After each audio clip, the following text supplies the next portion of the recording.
Hey, everybody, and hello, humans. This is Josh with Not a Robot Podcast Network's DC Comics Review Show. Thanks for tuning in to listen to me and my co-host, Rob. Brandon's normally with us, but he is off on vacation this week, and he will be back soon. Visit us at notarobotpodcast.com for all of our shows and Patreon for our exclusive content, Slack channel access, and more. We've got a huge week this week. In fact, we've looked ahead here, and Rob and I know for a fact that we've got a lot of huge weeks ahead. And oh man, so many. It goes on and on and on until I saw no more books. It's just thickness, man. So many pages. Oh, yeah. DC's going wild. For sure. Now, I heard that prior to post Dark Knights, and then the Endless Winter, and then Future State, I heard that post that we were supposed to be pared down to like never more than 8 books a week. That was a rumor I was hearing, but apparently that's not the case. And it's held like at least 25% of the books, maybe even 30% of the books have backup stories in them too. So lots of books. This week we are talking about Justice League number 64, Suicide Squad number 5, Crush and Lobo number 2, Crime Syndicate number 5, Swamp Thing number 5, Nice House on the Lake number 2, The Conjuring the Lover number 2, Green Lantern number 4, Batman number 110, Batman Secret Files, The Signal number 1, and Wonder Girl number 2. Did I make that sound like it was all in one breath? I was trying to make it sound like it was all in one breath. Sounded good. It wasn't. Before we go ahead and get into the books, you got any news for us, Rob? How's things hanging in Rob's world? It's been raining this week. It's a lot of rain. We had a miniature heat wave at the beginning of the week, though, so we're just getting thunderstorm after thunderstorm. Oh, no. I hear that from everybody. I love the rain, so... Yeah. A lot of people on a lot of the different podcasts have been making blanket forts and or just flat out, missing a show because of how bad the thunderstorm in their area was going on. Oh God. I mean, jeez. We haven't got hit here with anything hard at all.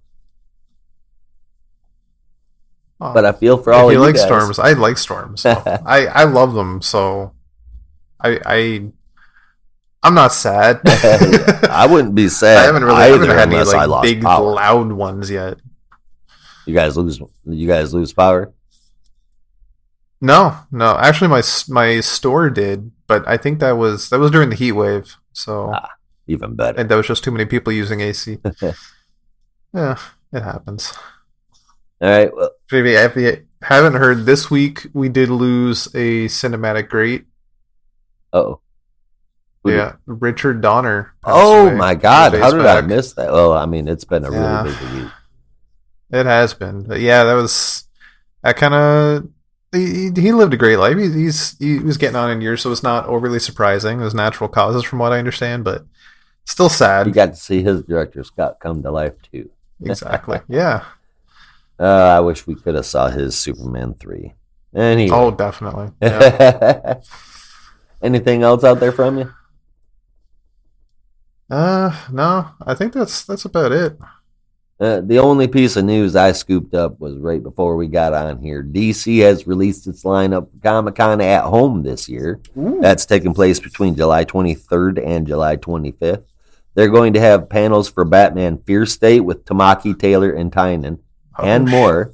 They're going to have a panel for DC's Horror, DC Read with the Light On. That's going to be that series. And that's featuring Matthew Rosenberg and the Conjuring creative team that's already behind the book. Superman with all of its current creatives plus Tom Taylor. They'll also be talking about Wonder Woman Across the Multiverse and Dark Knight's Death Metal, the soundtrack. So real quick, who is this for? I mean, I like death metal. I did. I thought it was fun. It was great. I like to step outside the bounds. It was a little too crazy and weird for most people, but I had a fun ride with it. Oh, yeah. I did. But I am flat out sick of the Batman who laughs and pretty much the whole shebang. I can't imagine anyone out there wants any more of this arc right now. I don't know if this is just like a comic book that is like a companion to this CD album, whatever. I don't know if there really is an album. I don't understand the point of this existence, but unless you're like supposed to play the album while you read it, or like has like during this battle play this song, but that just seems like a cash grab. I don't know. I mean, I've done the whole Pink Floyd Wizard of Oz thing, but that's you got to. I think that would be a bit much. Yeah. Like when they were doing death metal, I think it was for death metal that Rise Against did kind of like they wrote a song technically for it and they released it, and I like it, but I don't really get what it has to do with death metal apart from just like, hey, yeah, we're gonna like slap this on the cover and listen to this. Like, okay, what? I found it on Spotify. It had nothing to do with the comic. Hey, Rise Against. I like Rise Against. Yeah. I don't care why they're putting out new music, even if it is a silly excuse. All right. Up first, we have two quick shout-outs. One for Joker Puzzle Box, which I am still loving. But like we said before, covering it could give away spoilers unintentionally, so go read it. It's fun. It makes you think, too. And get on DCUniverseInfinite.com so you can get the director's cut, because that's got the extra pages and extra clues. Go check that out now. It's not that much. I actually have three different memberships to the website at my house. I have one for myself, I have one for my youngest kid, and one for my oldest son. And they both have to have their own individual memberships, because if I had them on the same one and they would want to read the same comic book and it would mess up where the other one was left off at. Yeah. I was like, no, I cannot keep doing this. Here's some more money. Plus they got it for the Fortnite codes. That's what originally made them want it. But yeah, now they fight over comic books. So, yay. Better than other things. Yeah, right. Yeah. All right. The second thing I want to shout out at is Justice League Infinity. I didn't grow up with the cartoon like so many comic book fans did, but my kids did, and I watched them because, well, I had kids young, so I was young enough to be into watching the cartoon with them. And as far as it, again, I wasn't a diehard fan, and it wasn't a super important part of my comic book history, but as far as I'm concerned, it was a pretty good comparison. So that they did well on that one too. So I guess without further ado, let's get into them books, starting out with one of my personal favorites on opposite day, Justice League. Rob? All right. So this is from, of course, Brian Michael Bendis, with art by Steve Pugh, colors by Nick Filardi, and letters from Josh Reed. So Sinmar Utopia has returned. Straight from Bendis' Superman run, Sinmar is on trial at the United Planets. There we see a team of intergalactic heroes going by the United Order. Sinmar escapes and heads to Earth. The United Order send a distress call to warn the Justice League, and soon after, Sinmar comes crashing down ready to fight Superman again. Meanwhile, Oliver and Dinah are out on a little retreat but are interrupted by the Damon Rose, that you may have heard of from the Checkmate series, also written by Bendis. I found the story a bit better this time, but the art was kind of dragging. Well, you could definitely tell it was Steve Pugh on the art. That's not the artist that's been with Bendis since he started. But Pugh, I don't hate his art. It's definitely not my favorite. Like my favorite style of art is like one of two, basically, which is going to be Jorge Jimenez or Zermanico. That's like you got to fit into one of those two categories, or be real similar anyway. But Steve Pugh kind of sits in there as an artist I can appreciate, but he's definitely not a favorite of mine. But oh my god, the rest of this book, dude. Yeah. I mean, okay, so like when you say that this book is better than his last book, is that even tall enough to be considered a bar to get over? Not really. I mean, this kind of this really for me this has been total crap, and that's not me. That's not me hating on Bendis.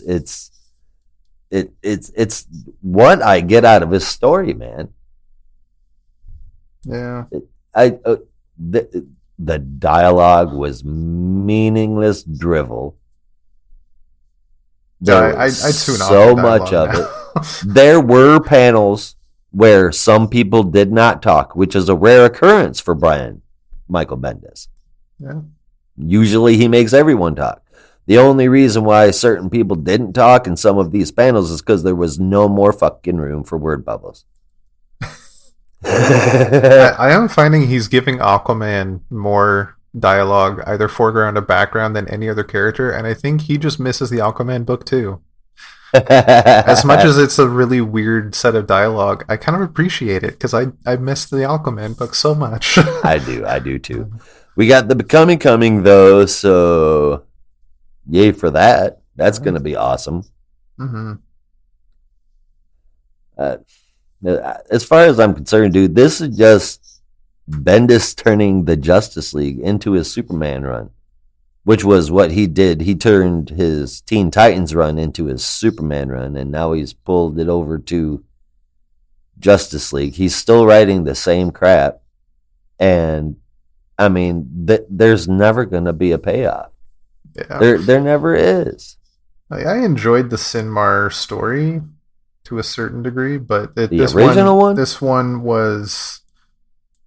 Oh, it had moments where, like, okay, this is, like, fresh. Yeah, way, dude, right? that was so fucking confusing to keep track of. Yeah. Like, I literally called the dude Sinmar, the Sinmar of Sinmar. Because, I mean, that's what... And he spoke Simnar. Yeah. It's kind of weird. I just don't get why he's back. I thought they finished that story with Sinmar Utopica or whatever his name is just being kind of chill. Like or did he go crazy? I don't even remember now. If I'm not mistaken, Superman left him imprisoned by his own people. Mm-hmm. That's what I remember. Do you think that would be the way to go? Why would the United Planets take jurisdiction on that? No clue. Yeah. But let sleeping dogs lie, man. Yeah. You're just keep going back to this. They already locked him up. Leave his ass locked up. Exactly. I keep going back to this, and this is probably why I'm not minding the story so much, because I keep going back to this panel. I may be a little harsh on the art. The art can be very good at times, but there's some panels are just near the end. There's a panel where Superman walks in to, I don't know, the meeting room or whatever, and he's just like walking around like a dude bro. Like, what the hell is he doing? No, yeah. I mean, well, yeah, that's what I'm saying though. Like Steve, he's an acceptable artist, but he's definitely not going to be. He's not consistent, not throughout a whole book. So, that definitely takes some points off. I get what you're saying. I'm not going to hate on the art. Yeah, it definitely has, because there's worse shit that's coming out of DC right now. but yeah, this is at the very bottom of acceptable. Just because, like, well, I mean, disproportion throughout a body, because that's what's going on there. Quite a few of his faces are pretty messed up. Yeah. So at least Superman didn't have two pec muscles on one side. Exactly. Yeah. So yeah, like I said, I'm not trying to hate on the art, but it was not my favorite. Yeah. And it wasn't consistent. And the story sucked. And the heroes don't sound like my heroes. Justice League gets a 3 out of 10. Ooh, fuck. I still gave it a 6.5 just because I didn't hate the story, it still was not like anywhere near top tier, but I don't know. It's better than the constant confusing throwbacks to Naomi that are I don't think will ever pay off. Ever. Yeah. Um, I don't understand it, man. But Wait, did I actually say my score? no, yeah, you said 6.5 Oh, out of 10. okay. Yeah, Yeah. maybe I would appreciate this. Maybe I would be able to appreciate the story more if the dialogue and the voices of the characters were not so off and so weird and so generic, flavorless. There's no there's no depth to the way that he's making these characters talk. And I know that sounds like there's a lot. That's a lot from a fucking um, comic book, but look at what you can do with the phrase "I'm Batman." Yeah. You know, now go through Bendis's last 3 issues of Justice League and look at all the different things that Batman says, like DuckTales. That. Oh god. That is, I'm sorry. This is every single part of this. All of the heroes are weird heroes. These are not the main universe heroes. If they are, I mean, as far as I'm concerned, with the voice he gives them, they're nothing but imposters, and I'm tired of reading the shit. Definite 3 out of 10. Little harsh there, I know, but whatever. I got dark. You feel That's what okay. you feel. That's Exactly. where we're going anyway. Yeah. JLD is the backup issue in this one, written by Ram V with art from Sumit Kumar and Romulo Fajardo Jr. with lettering from Rob Lee. And the 13th night of the Round Table, Elnara Roshtu is interrogated by Batman as to who she is and why she is here. There's a quick moment between Ragman and Zatanna where he alludes to knowing her secret, which I'm sure if you have been listening at all, you know what the secret is by now. Ragman pulled that book out and found out that the more Zatanna uses her magic, the more control the upside down man gains of her. And she's fighting it off now. We don't know how much, but Ragman's kind of like slowly letting her know that he knows. Then Batman is then shown tracking down another gathering of these magic users that he's been after, and he's completely disabled through a psychic attack, like nothing he's ever experienced before. And I mean, he was trained to deflect psychic attacks by Martian Manhunter, so this has to be some incredible tool that they're using. Elnara shows up and takes out the bad guys, and as she's about to wake up Batman, someone calls out to her, and it's the tool. It's Randir Singh, who apparently is quite the psychic, and he's being held captive in his own body, all tied up to a chair. Honestly, it sounds like a cool story, but I felt like the issue was a little lackluster for me this time around. Yeah, I'm in the same boat. I mean, I get that it's a transitional issue, but pairing that with a new art style was a bit too much. I can't say totally, but I probably would have saw this a little different if I wasn't jarred by brand new art in this book and a total different direction at the same time. I think the art should have came after the transition. But anyway, I mean, it was still good. I enjoyed it. What it was just a bit. It was just a bit jarring, a bit, and like I said, a bit lackluster. I give it a 7 out of 10. Yeah, this is a 7.5 for me. I can definitely agree. It doesn't really feel like much happened. Like you said, transitional. There's no Merlin, which I thought was kind of weird. I figured this being maybe a short story, like only in so many chapters, they'd push the story along towards Merlin. But now that we're going in a different direction, I like the character of Elnara, so I'm curious to see where her story is going to go. But I'm really more invested in the Merlin plot right now, and there was just none of that. Now, I did look up Randhir Singh, and I couldn't find any character with the name Randhir, but there was a character named Randu Singh from like the 80s, I think, that has connections to Jason Blood.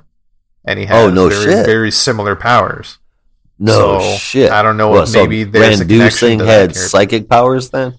Yeah, he had like telepathy and there was a whole list of like psychic abilities that he had, and he worked with Jason Blood for a while.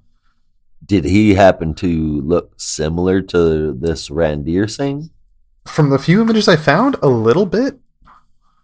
All right. I think I remember like a big beard, so I googled the name and it came up with like a million results, and I was like, well, there's no direct, super popular, obvious influence. So that's cool that you found that long ago character. I don't remember him for sure, but I'm curious to see if there's gonna be any correlation between the two. Yeah, maybe they're related or something. Maybe like brothers. Who knows? But or it could be nothing. But like with Ram V, I imagine there's probably some kind of connection. He's a hell of a storyteller, man. Oh yeah. I tell you, and I was just talking to Jim over at Weird Science about this. The only people who don't like Ram V as a writer are people who don't like darker stories. I can see that. It's just if you can get into like a dark, gritty, crawling story like you would expect from Stephen King or even Anne Rice with like her witches books. Those were Jesus Christ. Those were they were a snail's pace, and they were gritty and they were dirty and they were really, really good stories. And that's exactly what you get from Ron V, man. And it's still him that saves this book. And that's unfortunate because his story was a little lighter than it usually is. I rounded my whole book score up to a 6. Yeah, I might go a little unconventional with my scoring because I think I'll give the whole book a 6 because as a whole, even though I rated the two stories higher than that, as a whole, it was a little disappointing. Yeah. Just with like expectations and whatnot. I don't know. Overall. Yeah. I almost made the wrongest transition into this book. And in doing so, I'm just going to go ahead and pop it on us. But I'm not going to get any further into it than that. There's something wrong with me, though. Anyway, our next book up is Suicide Squad. Rob, you want to take it away on that one? I'm so curious about your transition now. You can ask after broadcast. Oh, definitely. Okay, so this is from Robbie Thompson on writing duties with art by Dexter Soy, Eduardo Pensica, Julio Ferreira, and Joe Prado, with colors by Alex Sinclair and letters from Wes Abbott. Enter Bloodsport. Robert Dubois has been taken in by Waller, against his will, but still taken in. Her mission Nobody for gets him taken in of their own volition. Oh no. Her mission for him is to travel the multiverse and bring home various metahumans she can add to Task Force X. While on Earth 3, he finds Black Siren, a counterpart to Black Canary. Before he can take her in, Ultraman finds him and takes him down hard. Ultraman, very hard. Ultraman then destroys the cranial bomb and asks where to find this Waller. Also, Levi Kamei, the current Swamp Thing, is also on Waller's radar, which I found very interesting. This is really the book that just connects to everything else. They've had like 3 different crossovers in 5 issues. It's interesting, but it's got a lot going on, and it tells you that the Suicide Squad obviously is being set up to be a central plot point, much like Batman and Gotham City. It sounds to me as though they're going to be surrounding the Suicide Squad with like stories, having them weave in and out of other titles. So it makes more sense rather than them all just being together and off on their own shit. Because how else is Harley going to be a part of Task Force X and helping keep Gotham safe? Yeah, that's exactly it. I appreciate the weaving in and out though. It's a little fun, I think. Yeah. And especially this now tying into Swamp Thing. I did not expect that in the slightest, but that's going to be interesting. Yeah, no, I didn't expect it either. Bloodsport for me is always cool. He's a badass looking dude, and I don't know if Rob mentioned it or not, but one of his big deals is that he has the ability to summon weapons to himself. He's got to have them from someplace else, though, and in this book, that someplace else is literally Waller's armory, up until she says no. He gets a kryptonite rifle to take down Ultraman, but he doesn't realize that for Ultraman, kryptonite is like cocaine. It's a hell of a drug. But like I said, I remember when I was a kid, my brother and I would get into these arguments about which character was better, because they were I guess not similar, but so different from everybody else that they kind of are similar. Bloodsport or Deathlock. I always thought that it was Bloodsport that was better, so it's cool to see him in here because I haven't seen him in a while. Waller wants Swamp Thing for something. Yeah, who knows? Well, we find out later on in the review. Surprise! That was an even bigger surprise. Yes, it was. We'll get to that. The way it was phrased and everything, it was really. Now I'm like, oh my god, Suicide Squad, Swamp Thing, Teen Titans, Crime Syndicate. Yeah, technically, even though it's more just that's all gone. Different perspective. That's all gone next month anyway. Yeah. Yay. For me, Bloodsport was a little too 90s comics. Yeah, of that's a feel. Where you came from. Yeah, but I think this issue really makes him work, and I'm excited for the movie. He's going to be in that and the Suicide Squad. Oh no, that's Deadshot, not Bloodsport. Oh, there's Idris Elba is playing Bloodsport, not Bloodsport. Not the old Suicide, the new Suicide Squad movie.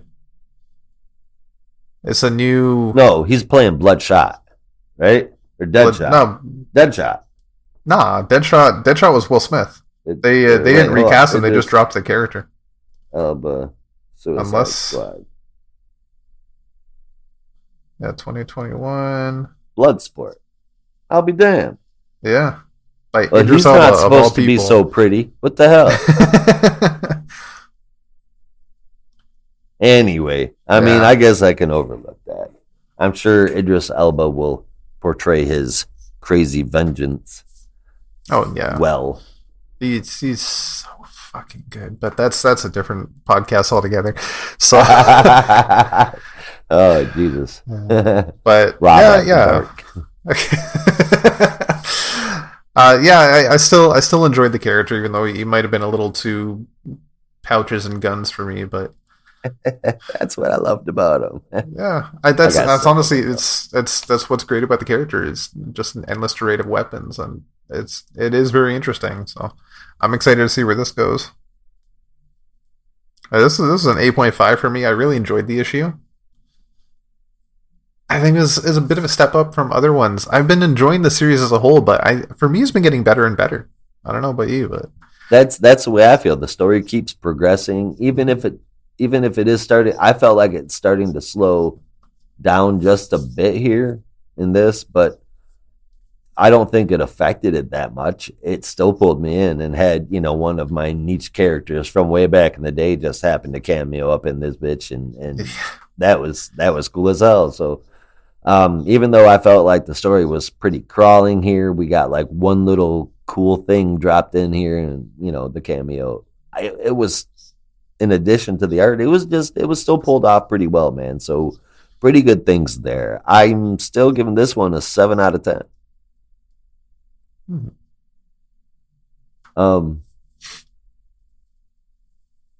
I wonder if we're going to end up seeing. Surely not. Hopefully, our Suicide Squad won't mirror the movie by the time that it comes out. It looks like they're already doing that in a way. A bit, but I'm hoping that it stops there. I mean, Tom Taylor killed King Shark, so that's not going to happen. Right? Bye, King Shark. All right, yeah, he kind of obliterated him. And speaking of obliteration, we got a pair of people coming up next that are rather proficient in Oblivion. And that is Crush and Lobo. And by proficient in Oblivion, I mean smashing things into. Written by Mariko Tamaki with a cover by Amanda Connor and Paul Mounts. Art from Amanke Nwalpan and Tamara Bonvillain with letters from Ariana Marr. First up, I really like that cover. Super fun. Great colors. I like that. The story is called I'm Fine, a.k.a. travel mugs are very useful in space. There's a good reason for that title because it's pretty much the story too. This is Crush sailing through space, guzzling coffee while deflecting emotions about her recent breakup. She starts telling herself that she needs to deal with Lobo if she's ever going to be able to deal with her own shit. And while that's going on the inside of the prison, Lobo shares in group therapy that he feels as though his therapeutic journey may be cresting. We don't get to see what that means, though. It's Lobo and he's smiling, so I get the feeling the shit's about to hit the fan. Oh, for sure. And we end it with Crush actually showing up at the prison about to see Lobo, exactly while Lobo is sitting in his therapy session, smiling, more than likely about to cause a bunch of mayhem. So I can't wait to see how that works out. I have a feeling that the next one is going to be Crush versus Lobo, but we'll have to wait and see. I am loving this. 8 out of 10. Yeah, I'm also very much loving this. It's a very fun book. The one thing I can say, and maybe I've just gotten too old, but the voices for youth in comics these days just sound off to me, and I think this one's kind of one too many. I'm still loving the book, and Crush is a great character, but I think I'm just getting old fast. I don't know. Well, I mean, that could be the case. I think for talking as a kid, this one is, obviously she's a bit emo, she's a bit over emotional and pretending that she's not. So, I mean, that's exactly what she's supposed to be. And I'm completely blanking on the other book that has kids in here that I thought was voiced rather nicely.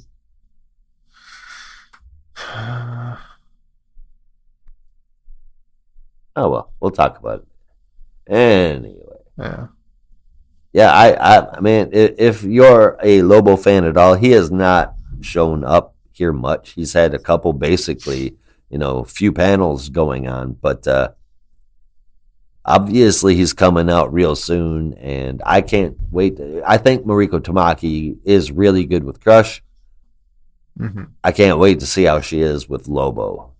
Oh yeah, because if she messes up Lobo, no matter how good she does Crush, the book is done for me. I won't love it anymore. Because I love Lobo. Yeah. It would just Fair be enough. A crime. Yeah. Would be a crime fit for Lobo? Who knows? No, probably not. Any crime is fit for Lobo if there's something for him to get out of it. Speaking of crime, up next, Rob is going to take us through the first part of Crime Syndicate number 5. All right, this is from Andy Schmidt with art by Kieran McCown and Dexter Vines with colors by Steve Oliff and letters from Rob Lee. The Legion of Justice are closing in on Johnny Quick and Atomica, but they get the upper hand. In an accidental reaction, Emerald Knight... I write the initials and I completely forgot the name. In an accidental reaction, Emerald Knight kills Johnny and seemingly also Atomica, but she shrinks down to hide. The Legion retreat with Johnny's body and to heal. Oh, for crying out loud. Sorry, 1 minute. She's on the damn phone.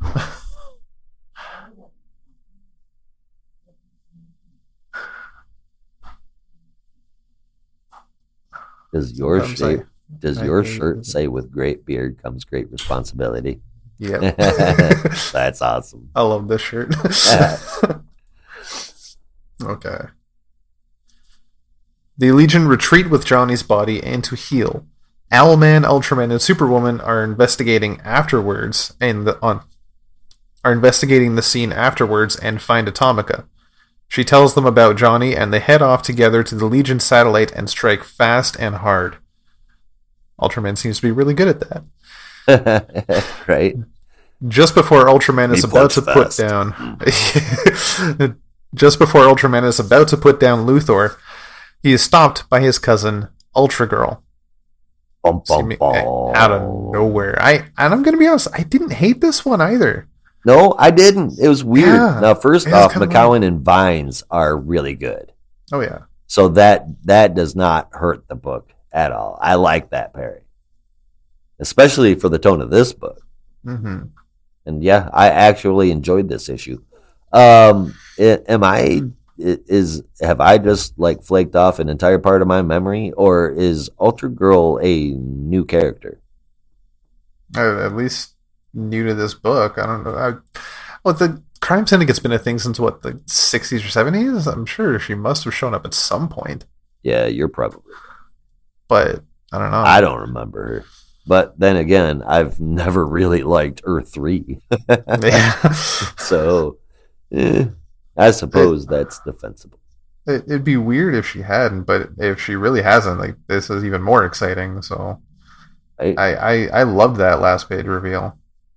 With one issue to go, I'm very curious about how it's going to end. But let's face it, probably if I were to make a prediction, it's the Syndicate just taking over the planet. Right. I would imagine.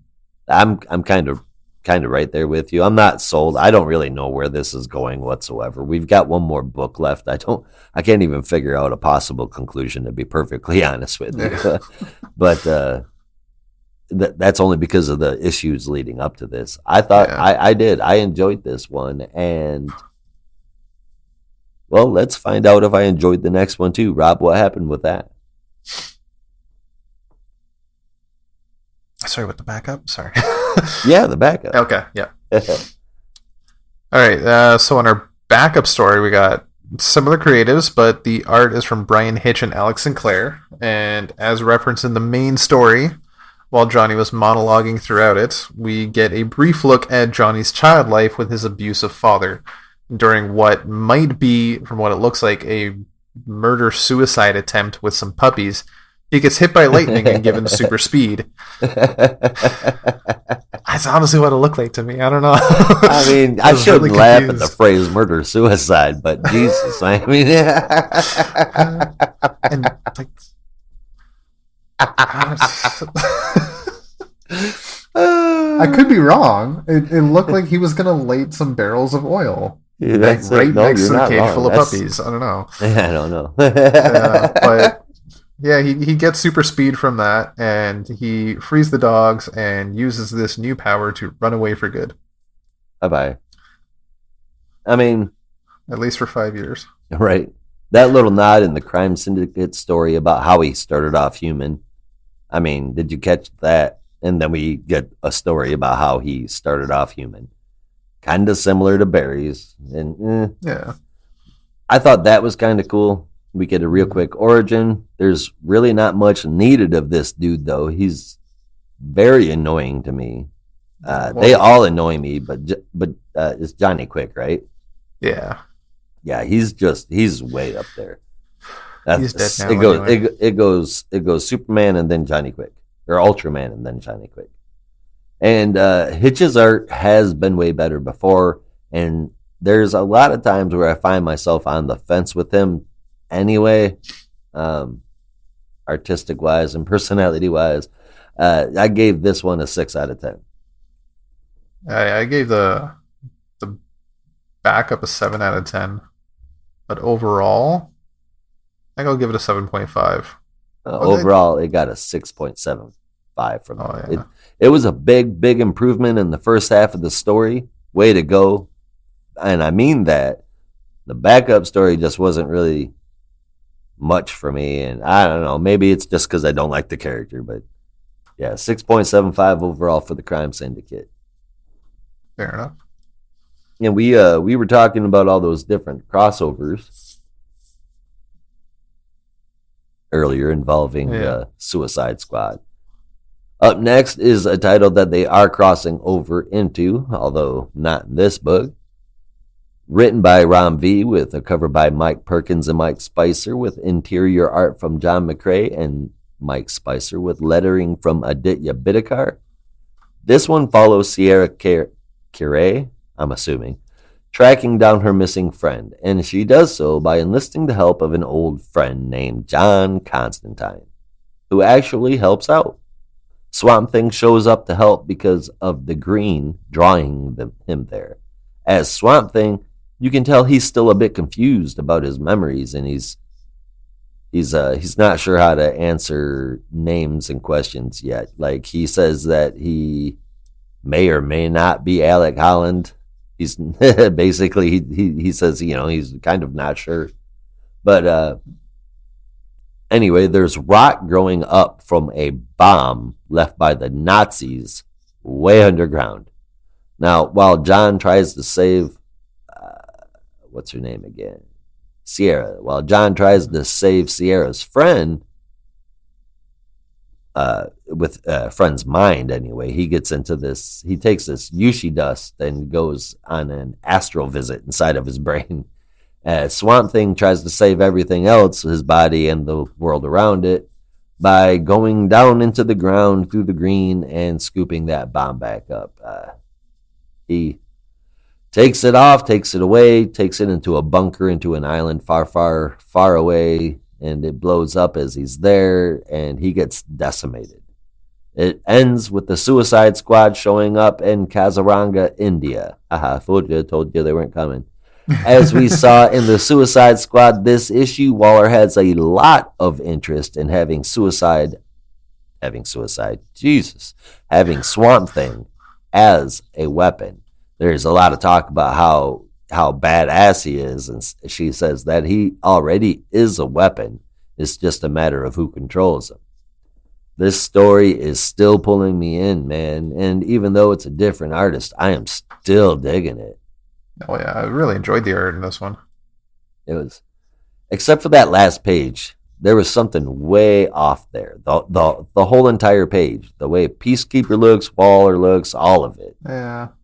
But, I mean, it was still fantastic, nearly cover to cover with that one exception, man. And that page where Swamp Thing just takes the blast and he's getting, like, obliterated is just... I'm not going to say somebody getting decimated is gorgeous, but that page is gorgeous. Yeah, it's drawn incredibly well. Yeah. But, man, I gave this 8 out of 10. Yeah, it's an 8 out of 10 for me. I'm just so annoyed that this is only 10 issues. This could totally be an ongoing. Yep. I did find it a little odd that, like, right in smack dab in the middle of the story, we get something that seems very different from the story we've been getting so far, but I'm sure this is going to lead somewhere. It's going to, by the end, is going to have something to do with everything. But yeah, he's good at tying everything together. Yeah. I'm just really happy we got John in there because he need that connection. Old Vertigo buddies. Yes, indeed. All right. Next up, we have The Nice House on the Lake, number 2. Holy cow. Yes. I've been waiting so long for this, and now I've been waiting so long for issue 3. Okay. We have James Tynion IV writing this masterpiece with art by Alvaro Martinez Bueno. Can you hear him smiling just saying the credits? I mean, holy shit. Talk about spoiling a rating.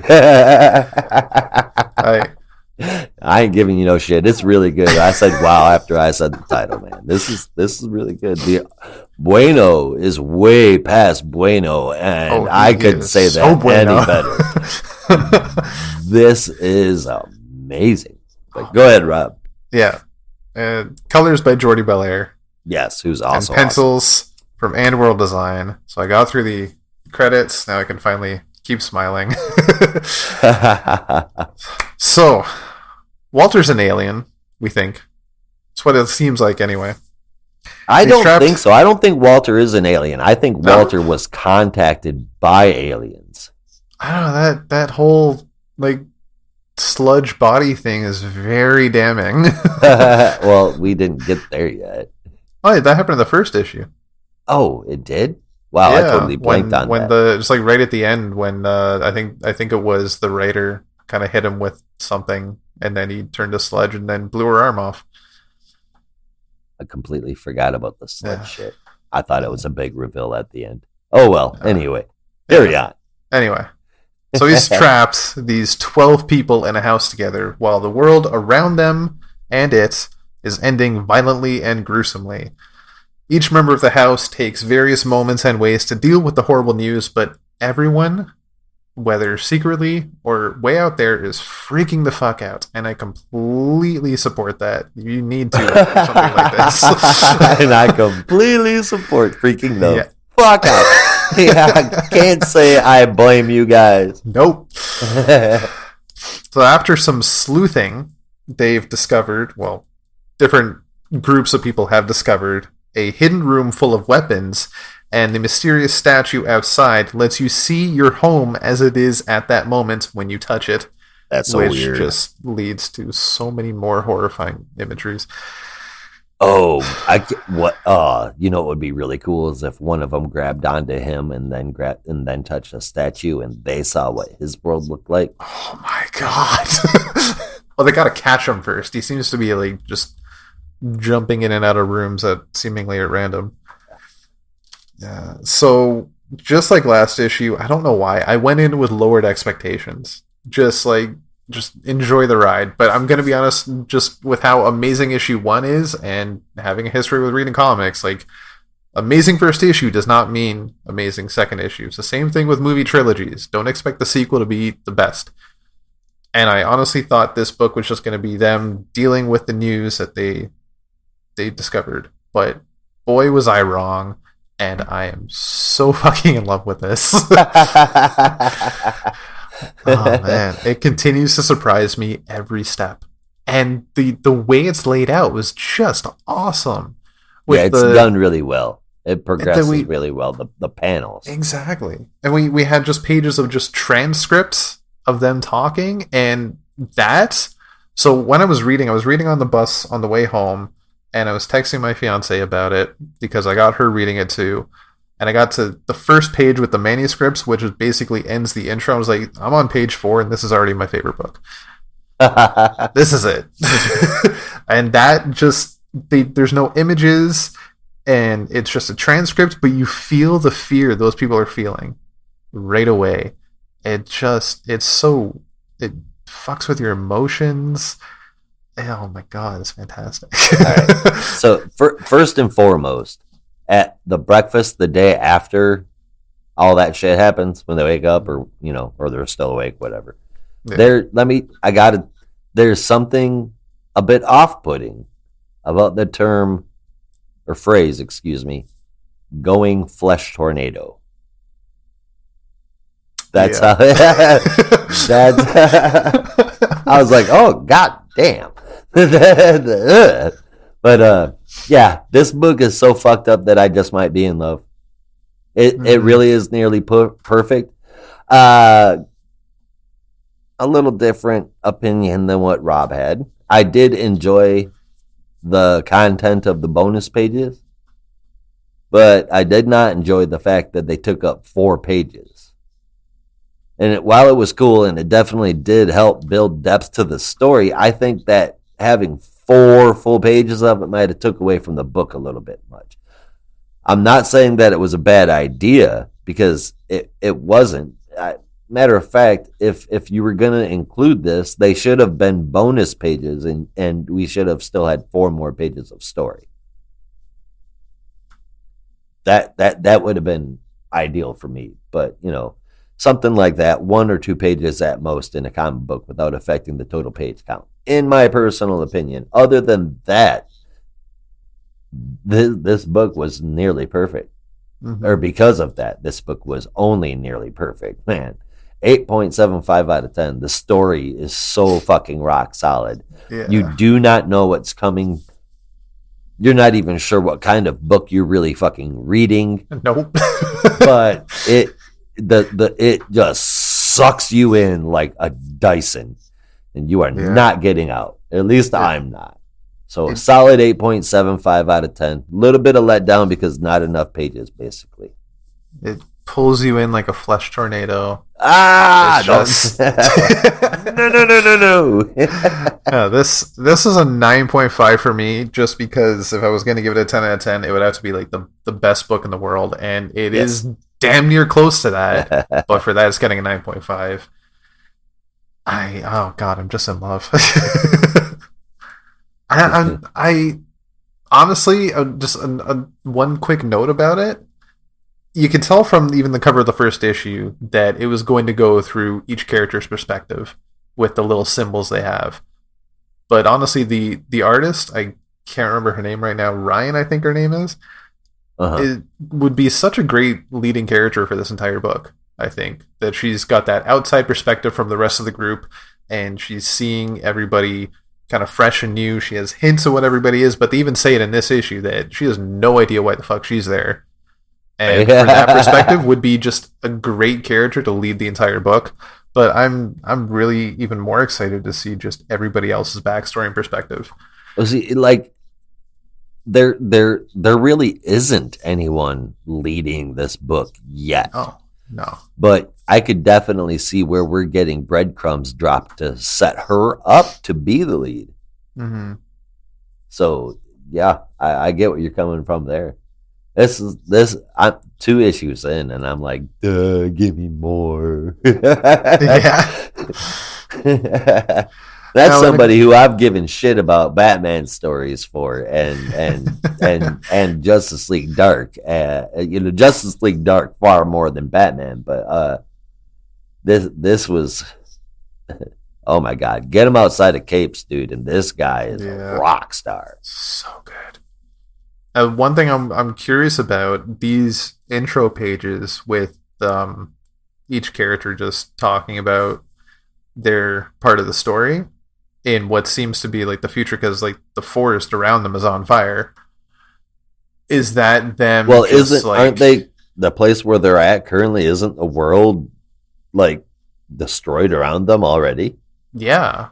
But so that like, how far into the future is that? Like, the artist was like missing an eye or something. She had a bandage on her eye, and like this guy, I can't remember what his title was, but he's got like scars all over his body. What the fuck happened? And is this actually going to lead up to these moments? And if it is, who are they talking to?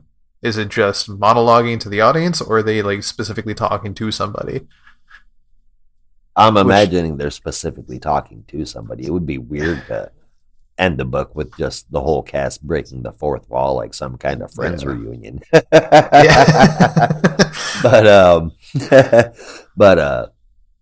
yeah, I definitely think that it's building. I think it's building up to have her as the lead character. I think it's building up to show us where everything is going to tie into the future. Mm-hmm. However, I think that there is a chance we're going to be constantly shown what the future is going to hold, and then perhaps through their current actions, we may see that future change. However, even in present day, the world around them has been destroyed, so there's not a whole lot that they can do. Unless homie's got some alien rewind button tech, like down in his basement. Like they showed him in college, and he almost didn't want this to happen, but no, it definitely sounded like he knew it was going to happen, and there was nothing he could do about it. But he couldn't say anything, or else everyone would think he was crazy. Yeah. See, that right there, that's why I don't think he. That's what made me think he wasn't always like he wasn't like some kind of alien scout or anything. Unless maybe he was, and he was just like, I can't figure out. I'm gonna have to know more. That's the end of the story. I need spin-offs of this shit. I need to know about this. I need to know about this dude's childhood. Like, how long has he been on Earth? I need all the details, Tynan. Yeah. This book cannot come fast enough. Like, for a Black Label title, it suits Black Label so well, but this would even fit so well in just the DC horror imprint, I think. It could, but then again, we still have we still really have no idea what kind of book this is. Yeah. I mean, bottom line, we really don't. There's some horror elements to it, yeah, but there's also some teen slasher elements to it, which I feel are like a total different genre. And there's heavy mystery, whodunit suspense going on, and I feel like that's the primary theme, I guess, of the book, is that suspense stuff. So I am a little confused as to why we've got a Black Label and a horror, and then we've also got horror comics that are coming out that aren't underneath the Black Label, the horror imprint. I don't know. Anyway, just keep these damn books coming up because I'm enjoying them. Yeah. Or at least this one. Can't wait to see what he can conjure up next. Oh. But I got that reference. The next book up is The Conjuring, The Lover No. 2, written by David L. Johnson McGoldrick and Rex Ogle, with a cover by Bill Sienkiewicz. I always have a hard time saying his last name. And art from Gary Brown and Mike Spencer, lettering from Becca Carey. Jess is at college. I almost called her Josh. Jess is at college and she's being haunted. She's got low self-esteem and she's very jumpy, and even more, she's antisocial. She gets invited to a party and her friend talks her into going, but it's completely through peer pressure. The haunting follows her through the party. She can feel it. She trips out at the party, yells a bit, and then she is asked if she wants a drink. She's like, okay, yeah, I could use one. And, she's been followed around by ghosts and knows it, or at least feels it. So I can understand her needing a drink. Anyway, she goes to take that drink, and while she is, the dude tries to kiss her, which, of course, sends her home immediately. She gets back to her dorm. She's trying to go to sleep, tossing and turning, and the voices are driving her crazy. And it's got her picking up scissors, trying to stab the creature talking to it. Except she thinks that creature is her roommate, sleeping next to her. So that's no bueno. This story feels very much like the Conjuring movies in printed form. The first issue was very much like, I guess I can see where this is, kind of Conjuring related. But yeah, this is The Conjuring in a comic book, plain and simple. That said, I think I might actually like it better this way, because I'm really interested in this, and in the movies, I really never get there because they're kind of schlocky. But this I can't wait to see where it goes. This one I gave a 7.75 out of 10 to. Yeah, this one I'm keeping a very open mind with it, but much like the first one, I just couldn't get into it. I do see the stories going places now, and I'm very curious to see where it goes. I'm invested in just the story, but it's, for me, just full of pointless jump scares, which I don't think translate well to a comic. And it's like where you say you prefer it more in a comic than the movie. I think they're trying too hard to connect it to the movie. That doesn't work well in a comic for me. But I also hate those jump scares in the movie too. I guess the way I'm saying it is because I didn't consider them to be jump scares. I just considered them to be representations of the evil that's following her around, the darkness that's following her around. So I wasn't thinking that it was necessarily, jump scares, and maybe that was the difference that I got because the jump scares in the Conjuring and movies like that shit, I don't jump. They're just well, because you're expecting it, Exactly. And then, you see them coming a mile away. Right. Like, there was one panel in particular I can think of. Like, there's some where it's definitely the ghost, but there was one where she was just talking on the phone, and then you see a shadowy figure sneak up behind her, but it's just that guy that invited her to the party later. Oh, yeah, like the misdirection and shit. Yeah, that kind of stuff.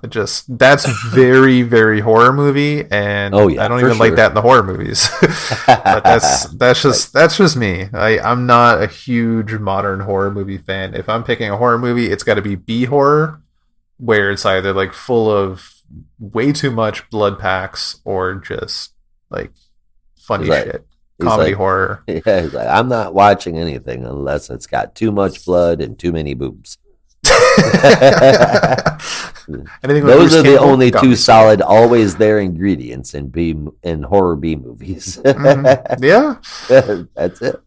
Like one of my favorite horror movies is what the hell's it called? Alan Tudyk's in it. Tucker and Dale versus Evil. Oh God, I love that movie. But that's the kind of horror I like. I don't really care for like the modern ghost stories anymore. But for me, this main story got a 6.75. I'll still keep a really open mind, but it's just too modern horror for me. I'll see. I'll get into just about anything. I have always given every modern horror movie its fair shake. I'm waiting for a movie that will scare the shit out of me like Birds did when I was a kid. I shared that. We're actually recording for our horror podcast. That's going to be coming out here not too long. Not a Robot Scares Horror Podcast. And we're going to be talking about horror movies and all things related to horror. And we were actually just talking about that. So I don't know. I liked it. I think it's better in this form than it is on the movie because the movie is just, it's all cheap shit. It's all jump scares. It's all tacky.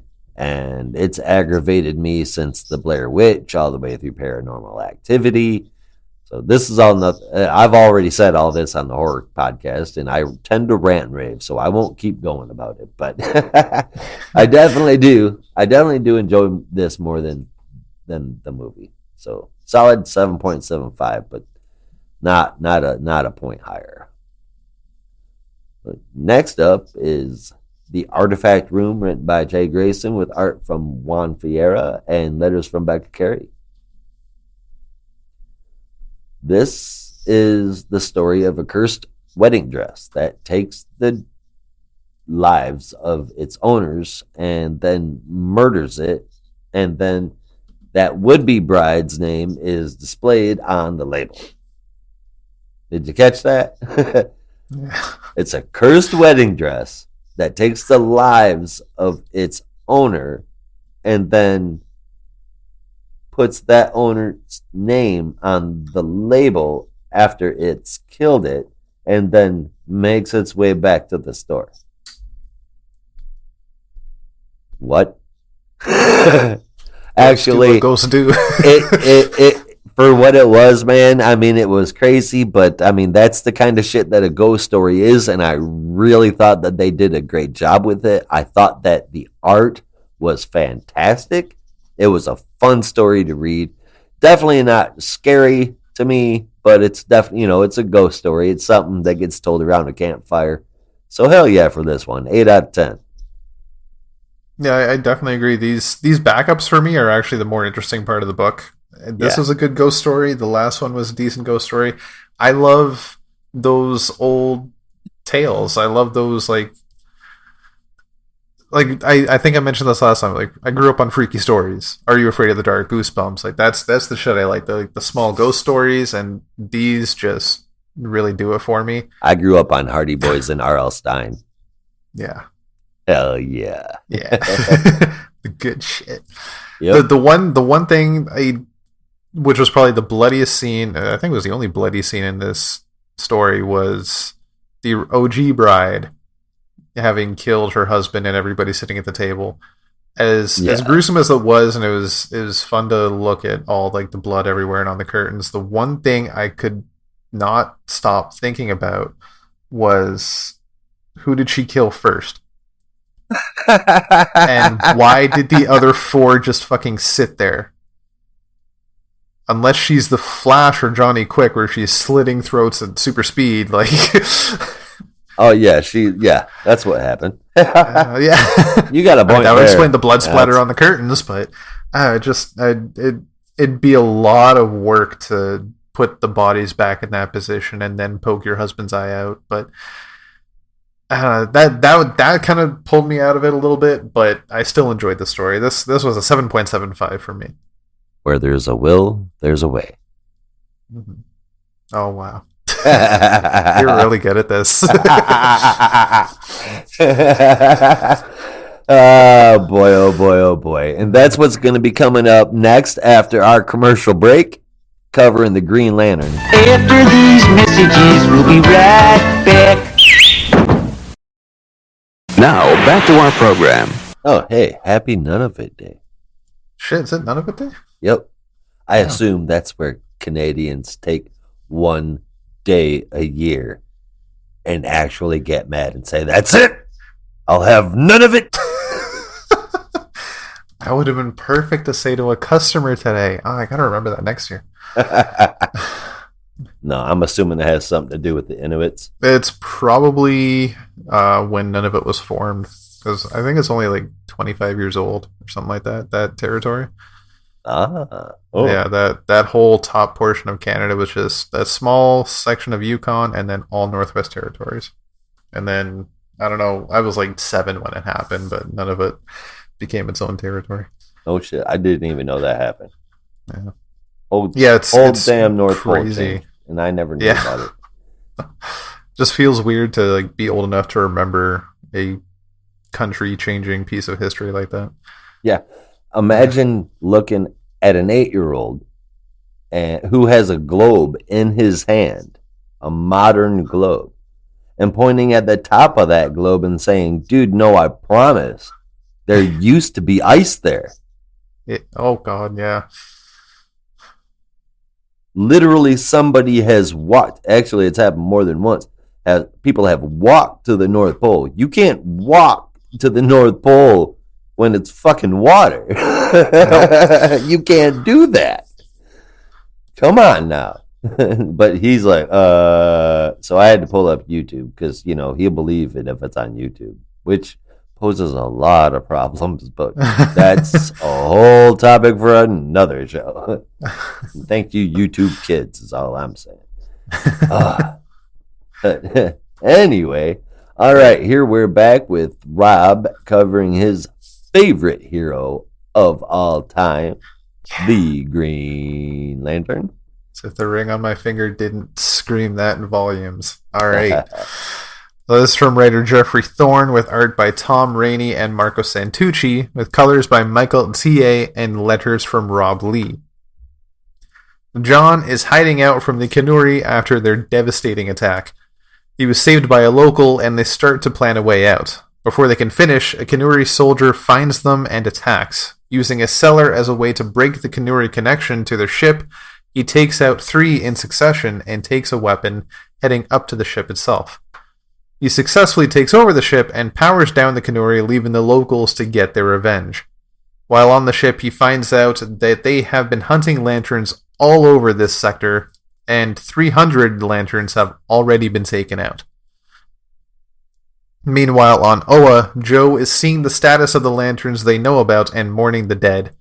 More on that later. Mm-hmm. Simon is busy clearing the science cells, so Joe and Kelly go together for an update on the Guardian's condition. They are frozen in place, surrounded by green energy, and Councillor Fell, the resident Kaluan of the United Planets, is unsure that if they are dying or already dead. Fell also came up with a list of suspects who, as she explains, dismantled the battery, did not explode it, but dismantled it. And at the top of the list is, of course, Sinestro. Hearing this riles up Kelly, and she flies off towards New Korugar. So this moved the story along some. We get some answers on a few important names, and they all seem to be dead, which Yes. I'm not happy about. Well, there's some big names that are dead, Yeah, but I not think anyone Yolanda's still that, alive. and not anybody that people who aren't Green Lantern Corps fans would know. Mm-hmm. The big ones, Kyle Rayner, Guy Gardner, none of them are confirmed dead. They're all just missing. Yeah. So I think it's safe to say, because we've seen Hal Jordan show up later in Future State, right? Mm-hmm. So if I'm not mistaken, because Joe Moline says, "Where the hell have you been?" Right? Yeah. And everybody we else, see he's them got a saw him power last ring. issue. Nobody else has a power ring but her and him. Yeah. So I can't wait to see where the fuck this is going. Oh, yeah. This is very interesting. Oh my god, it's going to be so awesome. Yeah. As interesting as it is, though, I'm going to be honest with you. I can't wait for a new arc. I don't know what it is. If it's just like, I get this is the story they're trying to tell, but it seems to be going very slowly for me, anyway. Well, and I think that you're if that's what you really feel in your heart, I think you're going to be disappointed, because I think, like Batman and his universe, I think the Green Lantern Corps' universe is going to be slowly working toward that Future State story. Yeah. I see that, like, I say that with like 90% confidence here, man. 90% certainty that that's exactly what's going to happen. Now, if that's a problem for you, so what I'm saying is that it's going to be a slow story. Oh, yeah. So that's fine by me, because I know what the end game is going to be. Or at least I know what a big, huge part of it is going to be, because there's a story that's going to carry on past that. So I'm curious as hell to see where this is going. I'm roped in, man. I get it. Not a lot happened in this one, but we did find out a little bit. There could be a slowing of time on some things due to quantum entanglement. There's lots of easy to understand YouTube videos about that, I promise. Only 93% of their technology failed, so not 100%. All the rings did fail, but they shouldn't have. And something is definitely going on with Kelly, because we still don't know about that she's gauntlet. speaking in Spanish, which isn't a problem, but the ring translators are not translating her. And her voice is definitely drawn differently than it normally is. Plus, she's got some wide eyes. Not to mention that, but she can bust the hell out of a light construct. Yeah, like I was thinking during that moment, she kind of looked Super Saiyan for a second there. Yeah, I mean, she was going full on badass, and Yeah. I can't wait to see what the hell that means. Because, I mean, up until this point, her biggest part in the Green Lantern Corps was that she had somehow cloned a ring, or well, at least stole a cloned ring, turned into a gauntlet. Now it's getting really fucking cool. I gave this an 8.25 out of 10. It looks great. I like the way they're handling their story. I think it's fun, and I think it's full of mystery. Who did it? Red Lanterns, Bright Circle, the Controllers, the Reach, or Sinestro Corps? That's the options that are presented to us from the book. Rob, can you tell me a little bit about all of these guys? I know who the Reach are, if I'm not mistaken. That's the alien tech with the Blue Beetle symbiotes. Yeah. And then the Sinestro Corps, of course, is New Thanagar, Sinestro, and the Yellow Lanterns. Yeah. But Red Lanterns, they continuously have new leaders, but usually it's Atrocitus. Mm-hmm. Who the hell are the Bright Circle and the Controllers? I am completely blanking on both of those. So the Controllers, if I remember right, they were like the third offshoot of Moo. the Guardians. Like Moo the Controller. The one that was just in Grant Morrison. Never mind. I know who the Controllers are. Okay, so that, yeah. I just had a brain fart with that, but I do not know who the Bright Circle is. I've heard of the Bright Circle. I meant to look it up, but I'm sure I know it, but I can't think of it right now. Okay. Well, then I don't quite feel so bad.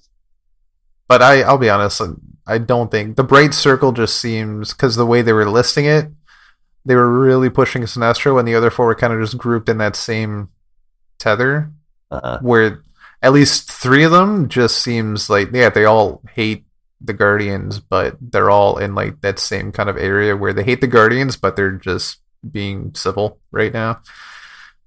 So I feel like the Bright Circle, depending on who the Bright Circle are, they might be in that group as well. So I don't think it's any of these people, because let me pose something to you. I just want your idea, and then you can finish that thought about who you think who you really think it is. But I'm curious, just out of these 1, 2, 3, 4, 5, out of these 5, if I'm right about the story being long and drawn out and working toward the future state and beyond, that means that very likely we're not going to get who's behind that quickly, if at all. So with the first person in the scope being the Sinestro Corps, I really, really believe that he is. That's gonna not be it.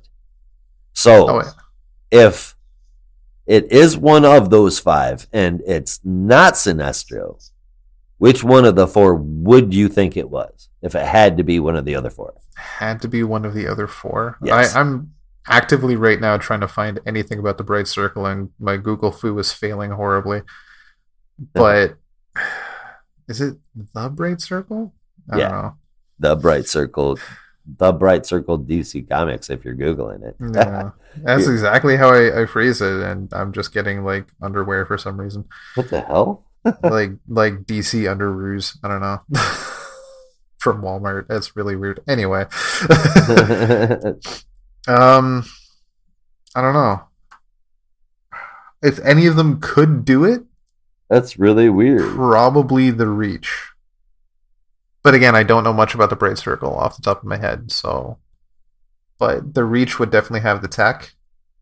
That's Red Lanterns are just, like, vicious. I don't see the Red Lanterns almost being able mindless. to do that. Yeah. There's only a handful of lanterns that can actually speak.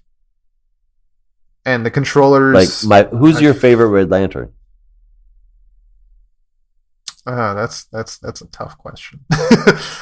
Realistically, Dexter. But my dude, he's adorable as hell. Yep. And his origin story is so sad. Yeah, it is. Wait, I don't think I know his origin story. Oh, I'm gonna send it to you. It is. If you love cats, you're gonna cry. I'm not, honestly. I mean, I love my cat, but I'm not generally a cat fan. My cat is really weird. She's 12 years old. She's still a very fierce hunter, and that's not like, Becky the soccer mom saying it. I mean, this cat would regularly bring us up animals and just leave them on the porch, and I mean multiple times a week. She would. We'd never have to have any kind of pest control in the house at all. She's just a bad mamma jamma, and she doesn't want anything other than her food. She comes in, she uses her food, and then she eats her food, and then she goes back outside. If it means anything, her bringing the dead critters, probably it's her way of giving you a gift. She likes you. Well, I was Googling that here not too long ago, or actually Holly, my wife, and what that is that's a cat saying to you that it does not have confidence in your ability to provide for yourself. Oh shit. It's going, no, look, this is how you do it.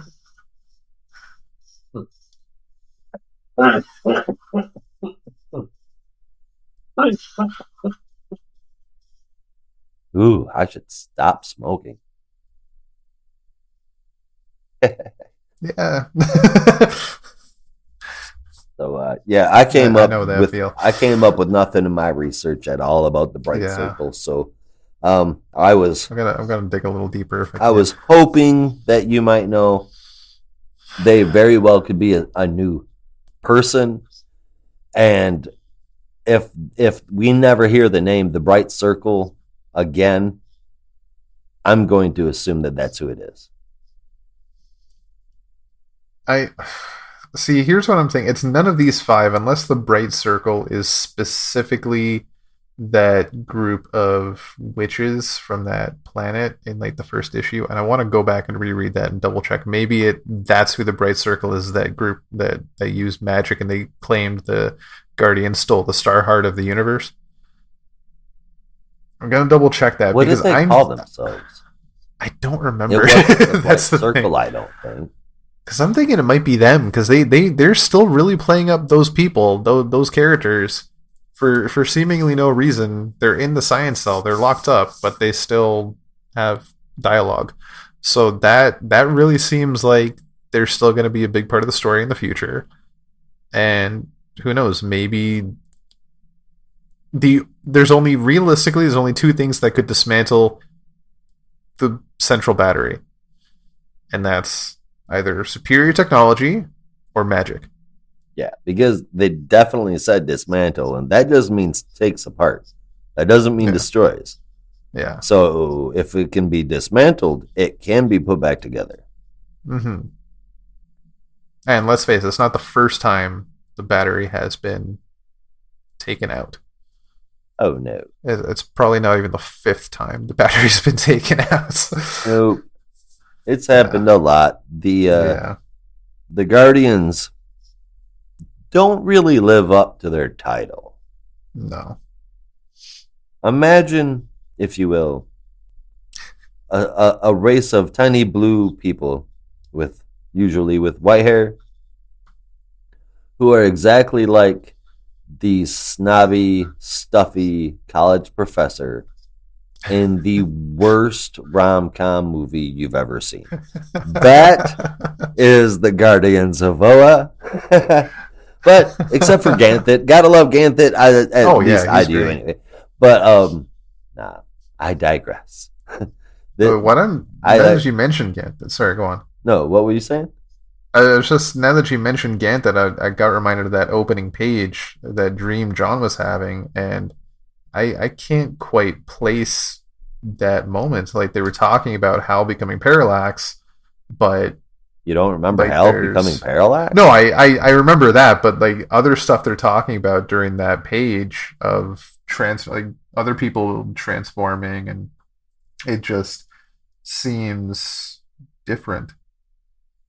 And for a Like, reread. there's- But yeah, again, the multiverse is folded in on itself and become an omniverse divided by 4. So yeah. I mean, anything is possible. I'm kind of rolling with the introduced new ideas, as long as they're not as crazy as a tall, skinny, suave Lobo being the actual Lobo in our entire lives. Don't do that shit to me. Yeah. But as long as it's smoothly introduced and consistent, I can ride with most of it. So Mhm. I'm cool with it. Like, there's still a lot of questions to be answered, like We what got a happened to long the central time to go. battery, what's with the Star Heart, why is we still don't know everything about Joe's ring. I don't think she does either, so why hers is working where 'Cause the others failed. Because hers Well, is it kind of different. runs on itself. Yeah, but Because hers is connected to the battery. It recharges itself. by itself. Yeah. So it is not connected to the battery. It wouldn't be affected Which is by the just battery going out. And anyway, Fantastic. So maybe that's what, because that was an experimental ring Well, that that's what they the Guardians told her, yeah. created. Yeah. But the Guardians are full of secrets. Even these newer Guardians, the new Guardians, they're full of fucking secrets. They're just like their fifth predecessors from like 5 generations ago. Yeah, They 'cause don't they're tell guardians. everybody anything. The only thing that So- they're guardians of is the truth. Exactly. Not like keeping it in some library in a bunch of tomes. Just like, consistently Well- lying all the time. one giant one that only they can read. Right? And my biggest thing right now, which has been my biggest thing since she was introduced in Young Justice, is Teen Lantern's Gauntlet. We Super cool. know for sure it's not Krona's Gauntlet, so where the fuck did it come from? Right? Good question. Even it man. looks just like it, but is this maybe an alternate universe Krona's Gauntlet? Because, like you said, Omniverse folding into each other, maybe some things fell out of the folds and fell into other folds. Who knows? That's what I'm thinking. Some stuff Yeah. some stuff survives, some stuff doesn't, but everything happened. Yeah. At the end of the day, though, I love the costumes that were picked. Joe's costume is fantastic, and Teen Lantern's costume is really good right now. I like it. They're Despite living- the fact that Kelly does not. But No. But anyway. That's Yeah. you know what, tough shit, Kelly. You look cool. exactly. Like, So basically- yeah. The DC universe is living in a world where all the different possibilities of the Mandela effect are all true at one time. Oh God! Don't get me started. Do not get me started on Mandela effect. This will be a 5-hour podcast. Oh no! Maybe we'll I've have done maybe way we'll too have a much bonus research on episode that. one about that. Oh God! Could be fun. Yeah, it would be very fun. Berenstein Bears. That's all I have to say. Speaking of Mandela effect and being out in space, why don't we bring this shit back down to Earth and Yes. into the nitty gritty with Batman number 110. Written by James Tynion IV with art inside and out by Jorge Jimenez and Tomu Mori with lettering from Clayton Cowles, who is doing an awesome job switching between the font styles to let us know what's going on. It starts out with Batman still tripping balls on whatever Scarecrow did to him. Scarecrow tells him that he's not doing this, he's just watching. And he tells him that the fear state is nearly upon us. Batman is slow to the party. We've known that for a while now. Read a solicit, Bruce.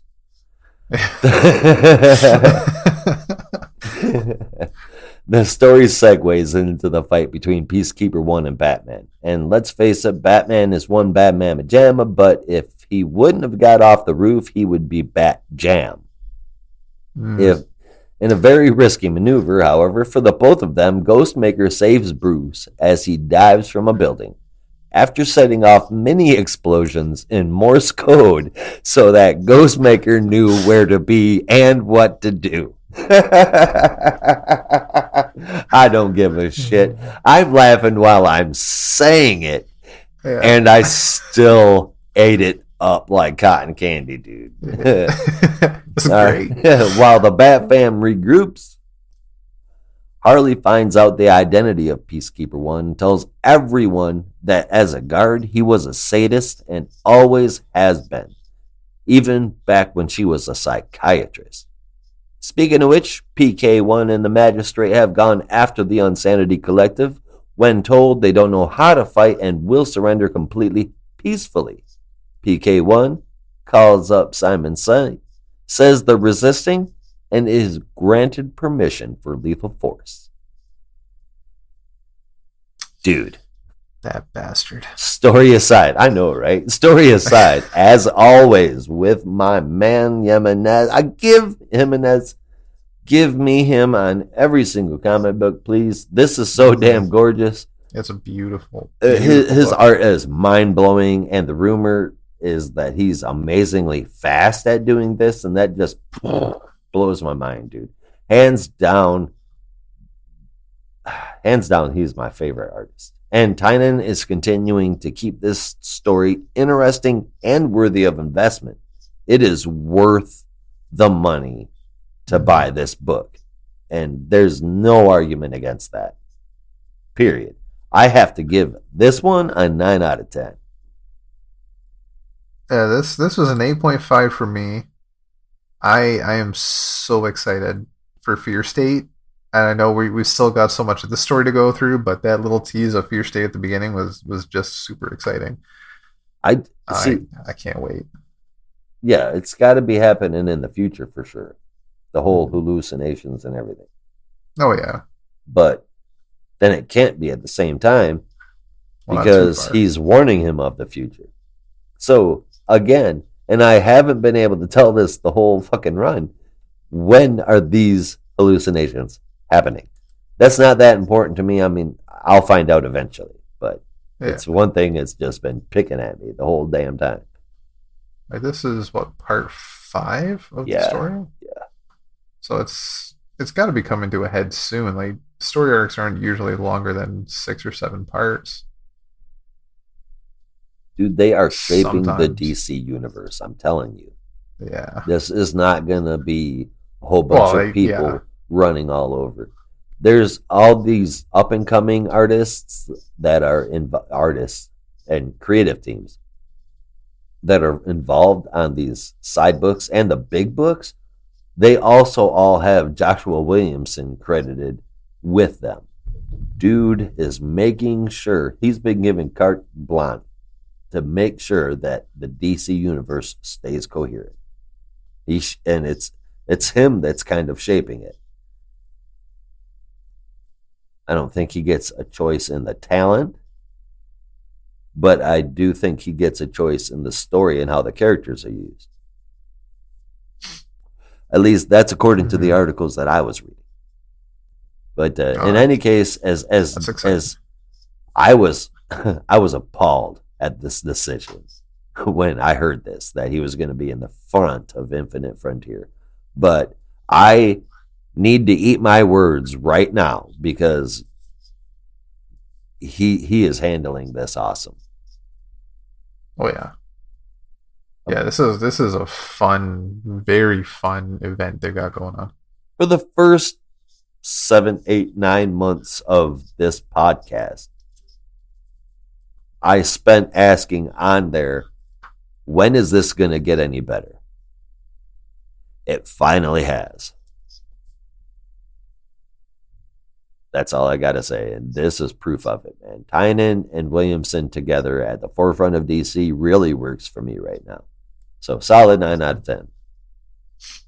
Next up is the backup issue, Ghostmaker. And Rob's going to tell us about that one. Definitely. So this is also written by James Tynion IV with art by Ricardo Lopez Ortiz, colors from Romulo Fajardo Jr., and letters by Clayton Cowles. Ghostmaker is getting closer to Madame Midas's main castle, now in the underground tunnels. As he's fighting off a horde of robots, it's now Instigator's turn to tell his story with Ghostmaker. After leaving a trail of bodies years earlier, Ghostmaker hunts down Instigator, and at Instigator's request, Ghostmaker fights without his armor, but he was still a formidable opponent using pressure points that slow down the giant gator. He demands Madame Midas blow up the tunnels and finish Ghostmaker for good, and she does just that. There's not much to say in these chapters going on right now. We've said it before or at least I've said it before, with these backstories. It's interesting, but you only get so much page to work with, and I'm more invested in the story that's happening in the present with Ghostmaker on that island, trying to get to Madame Midas's castle and fighting these things along the way. I don't really care too much about the backstory right now. Okay, or at least it's not as interesting. Here's my thing. Like, I'm digging Ghostmaker as a character, but how many parallels do you need to show us between him and Batman? I mean, he has his own version of Killer Croc. He's got his own version of an Alice in Wonderland kind of person. I mean, this is all insane. Mm-hmm. You know, I want to learn about him, and I want to read stories about him, and I think he would more than fit into the Batman titles or detective or something. I think he would fit into these normal stories much more often, but to have a backup and not showing us like his origin story, it feels kind of like okay, this was way better than last time in every way. More peeks of Ghostmaker and who he is, what he is, and making it look good while it does happen. I gave this a 7.5. I thought it was a good backup story. It's definitely not rave worthy, but it was better than last time. Last time, he was walking around with a tiger head shooting lasers. Oh, I'm gonna admit, I loved that part. Where in the shit does that fit head into anything? I don't understand. I don't understand.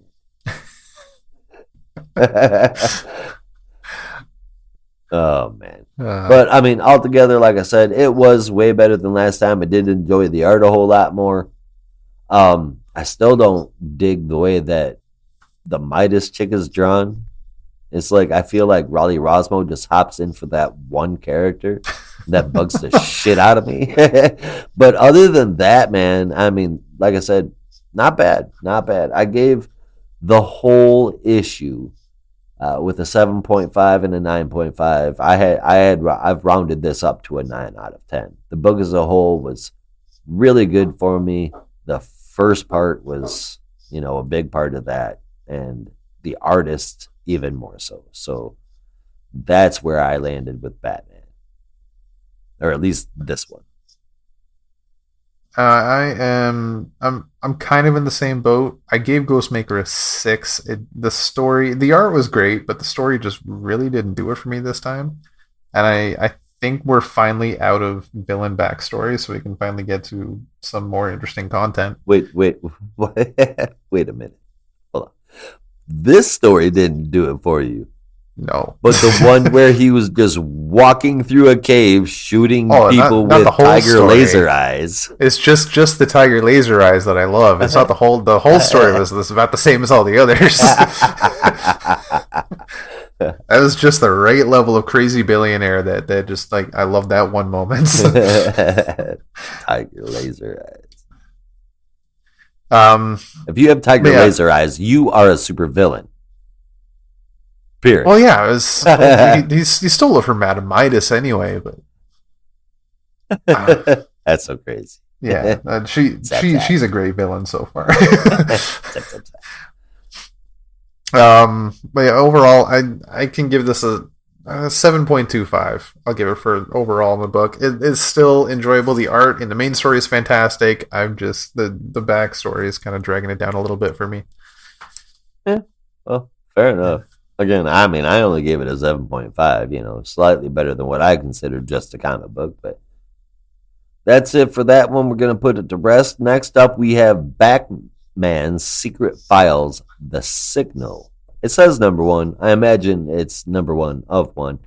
Written by Tony Patrick with art by Christian Duce and Luis Guerrero, with lettering from AndWorld Design, with the cover from Ken Lashley and Juan Fernandez. This is really nice to look at. Mm-hmm. With all of the events that happened recently in Gotham, naturally that leaked over into Gotham by Day as well. Because of this and how Duke handled himself during the dark multiverse folded and divided by 2 square times pi, Batman reinstates the Signal daytime operations status. I think that math was right. We've got other players making an appearance too. Former teammates Ricky Sheridan and Daxton Chill, now codenamed Rook and Alt respectively, are not happy with Signal and they attack him in the park. They actually just want to use his powers to access this place called the White Market. It has, apparently, the best of the best illegal tech and weapons. Duke follows Rook there, and they narrowly avoid capture after Signal uses both of his powers at the same time for the first time. And he's definitely out for answers now. I think this was a cool story featuring Duke comments. I hope that this is a setup for something happening with him rather than just a one-shot. Because if that's what these secret files are just going to be one shots to acknowledge side characters that aren't coming into play, I'm going to be a bit disappointed. I'm still going to enjoy seeing them, but it's going to bum me out that these stories are getting set up and they're not going to go anywhere. Mm-hmm. But anyway, it definitely looked good. The colors and illustration, and like I said, this was written pretty well. I gave it an 8 out of 10, man. I'm a Signal fan. No, I am definitely a Signal fan too, and I loved We Are Robin when it was coming out, so I'm very excited to see Dax and Riku back. Unfortunately, not on the same side as Signal, but who knows? For now, they might come over to the light, if you will, the daylight. But Signal's more of a gray Jedi. He's got light and dark. Oh, and he's in control of both. That is a of them. deep cut. I love it. Yeah, I love the art. The art was really good, and I do think there's going to be more just based on the last page. I did think that going into this whole like Secret Files series that it was going to be one shots, because there are solicitations for Secret Files down the road with completely different characters, but I don't know, maybe they'll get like 2 or 3 issues, because there's no way they're just leaving that cliffhanger last page with to be continued at the bottom. I haven't seen any solicits for any follow-up issues for any of the Secret Files. Not for Signal, not for Huntress, nothing.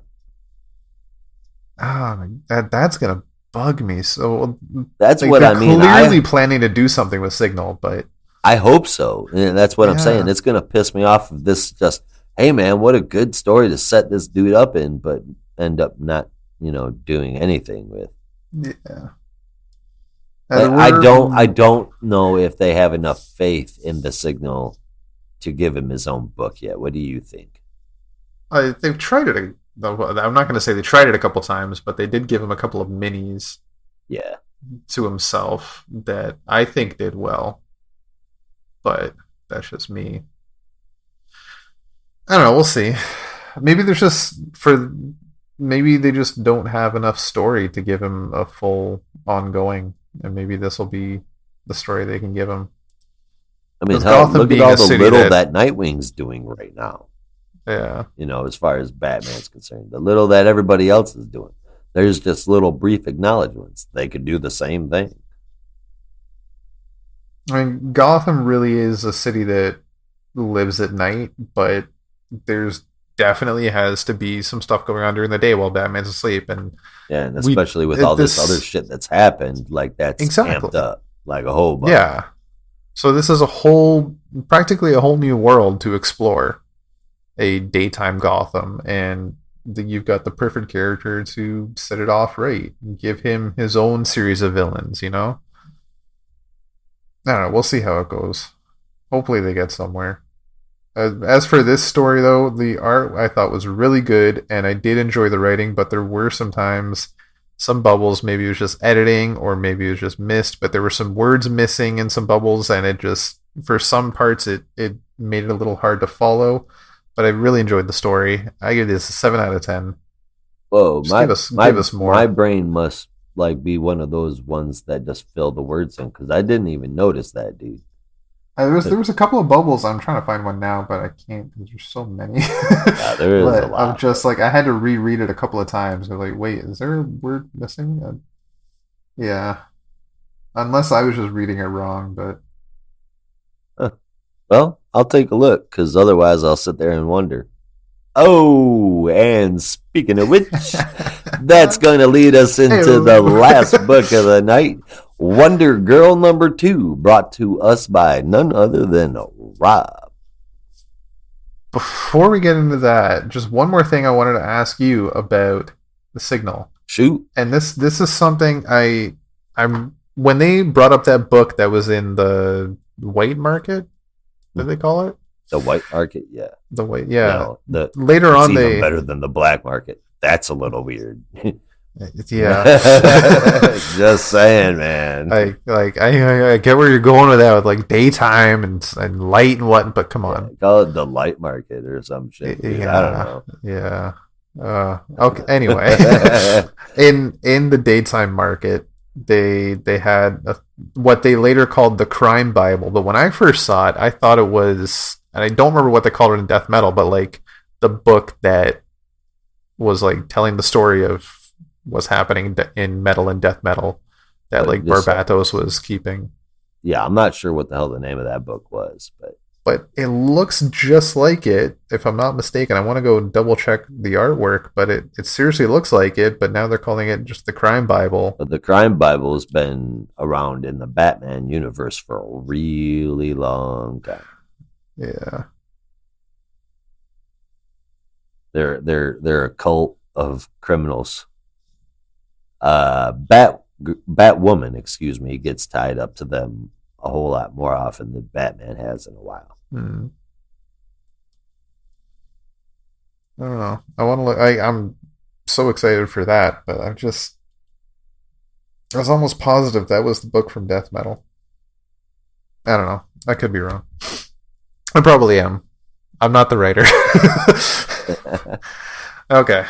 So that was that. So Wonder Girl. Wonder Girl, number 2. So from Joelle Jones, she is writing and drawing with Adriana Mello. And we have colors from Jordi Belair and letters from Clayton Cowles. So we return to Yara Flor underwater. Yep. She is saved by a serpent-like spirit, possibly a demigod, which grants her the magical bola we saw her use in Future State. Yara is then blasted out of the water and brought to safety by the tour group. The head guide gets her on a plane to get back to the hotel she is staying at, while at the same time the various Amazons that are tracking down Yara close in tight. This group also includes Artemis and Cassie Sandsmark, the previous Wonder Girl. After a couple failed attempts at an attack, they decide to band together. And during one of these attacks, the plane Yara is on has a hole broken into it, but the plane is saved by the god of the west wind, Zephyros, and the god of love, Eros.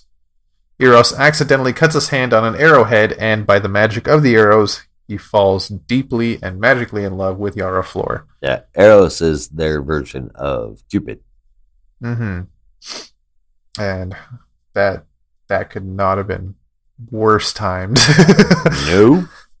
Because as they said at the end, this is gonna cause problems. Yep. Yeah. Now this was really enjoyable. I'm loving this series so far. The art is great. And I'm really excited. I did not think this was gonna happen. I'm really excited to see the two Wonder Girls meet for the first time ever. Yeah. And maybe it's Cassie is what gives Yara the idea for Wonder Girl later on. Maybe she passes the torch. Technically, we don't have a Wonder Woman right now. Well, Hippolyta is Wonder Woman right now. But is she officially taken that title yet, or is she still just I going don't by think she the queen? plans on it. I don't think anybody right now plans on it. Like Cassie's a little young. Realistic, it'd probably be Donna if they really wanted to have somebody take over the title. But Cassie doesn't have what it takes to be Wonder Woman. No. But this I wish story they'd age her up a little bit, but that's another story. The story is friggin' awesome. The art is friggin' awesome. Yara Flor is friggin' awesome, and her getting her powers is friggin' awesome. I feel like the voice for Artemis was off, and I feel like the fight between her and Cassie could have been better. Yeah, it should have been a little more one-sided, but now we're definitely we've got Cassie here. Yara Flor is there. What is going to happen? Because we didn't see Cassie in Future State. Nope, not once. So does something happen to Cassie relatively soon that causes Yara Flor to take up the title Wonder Girl? That by later taking up the mantle Wonder Woman. That's what seems pretty obvious to me. What do you think? Mm-hmm. I'm right there with you. That's exactly what it looks like. I'm hoping nothing bad happens to Cassie, but it really would be odd to have two people called Wonder Girl running. I know there's like 1,500 Robins, but two Wonder Girls might be a bit much. There's one Robin. There's two Batgirls. And Oracle's got... With the preview art, there's technically going to be three Batgirls soon. Oh, right. which is it just and too many people. Barbara Gordon technically has 4 names. So yeah. man, I'm loving this one. This is a great character. This is a great team behind this great character. So I hope we get to keep seeing more and more and more of this. 8.5 out of 10 from me, man. Yes, it was also an 8.5 out of 10 for me. It's just a great book so far. I cannot wait to see where this goes. Because this is one of the few books in Infinite Frontier where, there was a future state counterpart, but there's nothing in the future state title that is like, okay, this is exactly where it's going to go. That was just a story in the future. It wasn't anything damning for the characters. Right. Yeah. So this could still just go anywhere, and that's probably the most exciting part for me.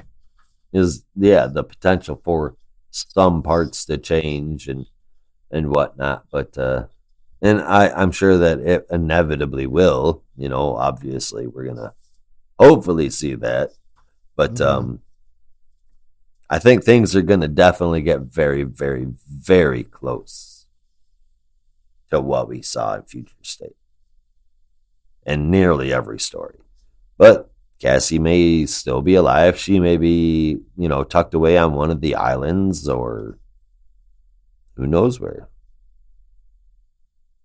Maybe Deuce finally turned her to stone. I don't know.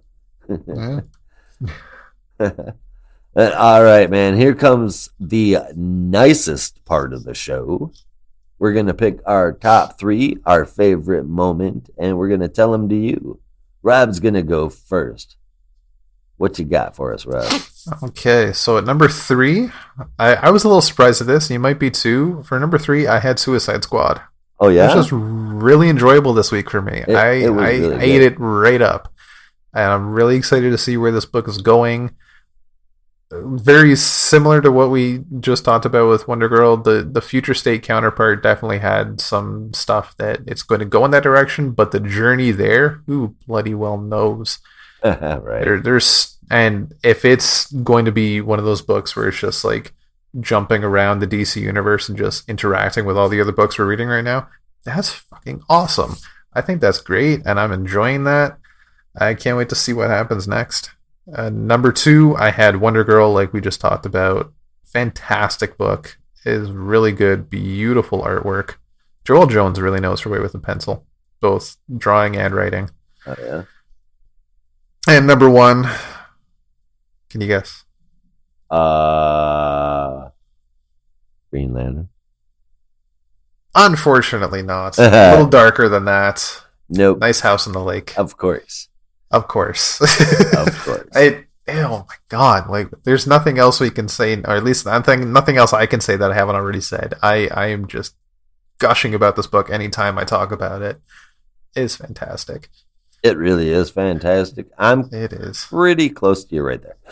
For number 3, I have Wonder Girl. Again, this creative team behind this behind this character is it's a home run. They definitely need to keep going. Number 2 is where I put Nice House on the Lake. This book continues to get better and better and better and better and better. And I can't, like he said, I cannot say good enough things about this. But surprise, surprise, my number 1 is actually going to go to Batman. This, I thought, regardless of the Ghostmaker story in it, the front part of it was so solid that I couldn't overlook that. It's Batman. It's my favorite character, and he's being done right. So thank you for that. What was your favorite moment this week, Rob?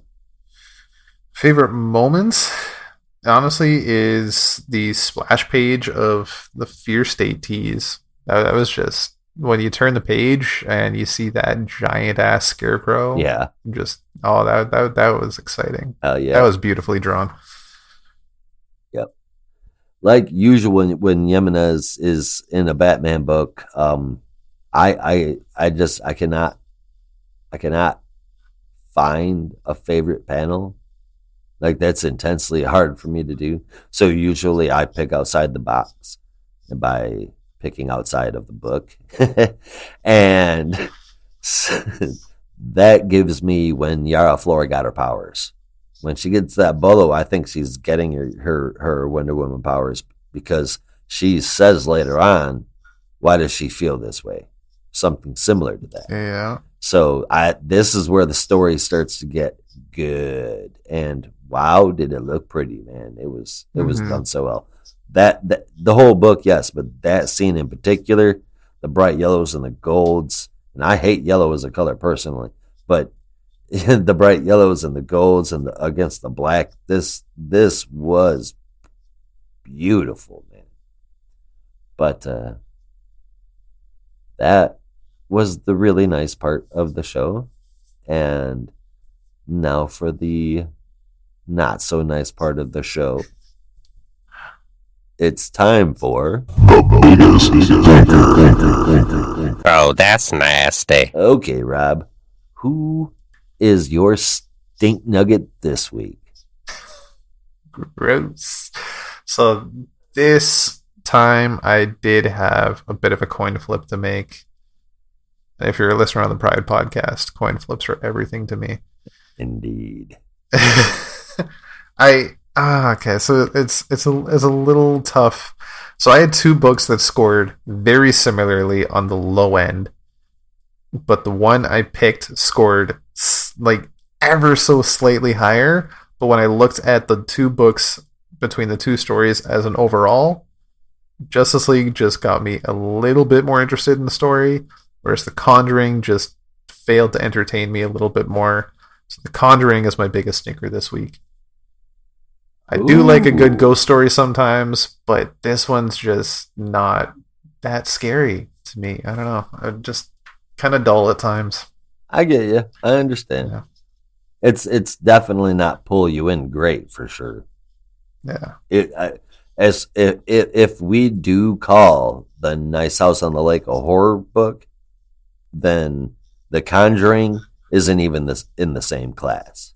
No. Let's put it that way. Oh, hell no. Yeah. But on my stink list this week is Justice League. That continues to aggravate the shit out of me for two reasons. One, Ram V's stories shouldn't be down there. Two, the Justice League stories should not be down there either. Definitely not. You can't argue those.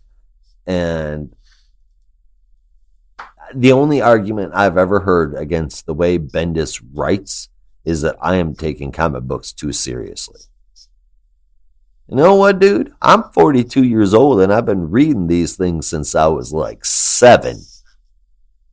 I know these people. These characters in the DC universe, because I very rarely traveled outside, only for story arcs that look just like full on appeal to me, like hardcore, like Midnight Suns with Ghost Rider and stuff like that. I was just surrounded with the DC universe. I gobbled it up for so long. So yeah, when you start writing Batman and Green Lantern and Green Arrow to sound like a couple of kids in 8th grade, I need you to get the hell off of my comic book. That's just me, though. Excuse me while I drink my tea. All right. And that is it for this week. Thank you so much for hanging in there and hanging with us. Remember to visit notarobotpodcast.com for everything Not Robot. As always, there is only one way we say goodbye around here. Be good to yourself. Be good to each other. And don't be a robot.